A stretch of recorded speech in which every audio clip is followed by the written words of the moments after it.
Alors, on reste autre toujours dans la French Shop parce surprise. que il y a des gens, il y a des périodes comme ça où tout le monde sort des bons bouquins. Et moi, c'est un de mes chouchous. Hein. Ouais. C'est Valentin Musso, ça s'appelle Le mystère de la maison aux trois ormes. C'est au seuil. Ouais. Et je me suis fait avoir. Alors c'est comme l'autre, hein, c'est du purement psychologique.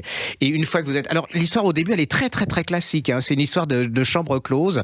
Vous avez Montalembert, un comte qui est un peu à la dérive parce qu'il a plein de problèmes de fric.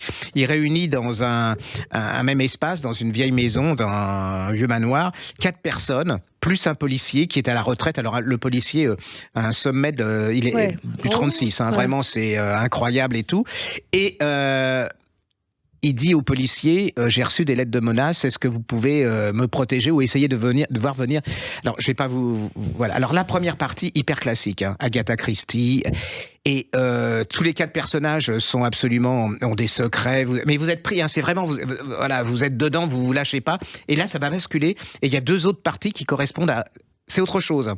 Et c'est vraiment une pure merveille. Je pense que c'est un de ses meilleurs. C'est un peu comme Jacques Chespère. C'est vraiment un de ses meilleurs. Vous êtes complètement dedans. Et pareil, une fin. Et alors, il y a une critique de l'édition là-dedans. Il y en a qui ont dû avoir les oreilles qui sifflent.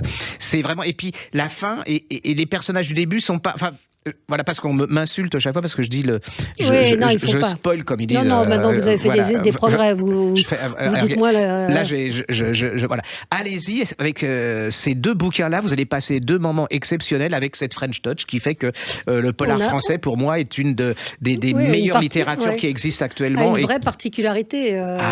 C'est vraiment où ils ont. Et c'est pas facile, je pense, pour Valentin Musso, même s'il a on doit arrêter de lui parler de ça. Oui, de son frère. C'est le frère de Guillaume Musso, donc c'est pas évident de se dessiner, mais il a une vraie carrière à lui. Il a ses lecteurs. Moi, je vois dans les salons des gens qui viennent le voir. C'est des vrais fans. Absolument. Et il fait sa place. Hein, il a mis plus longtemps, mais il prend bien sa place dans le monde du polar. Allez-y, c'est vraiment...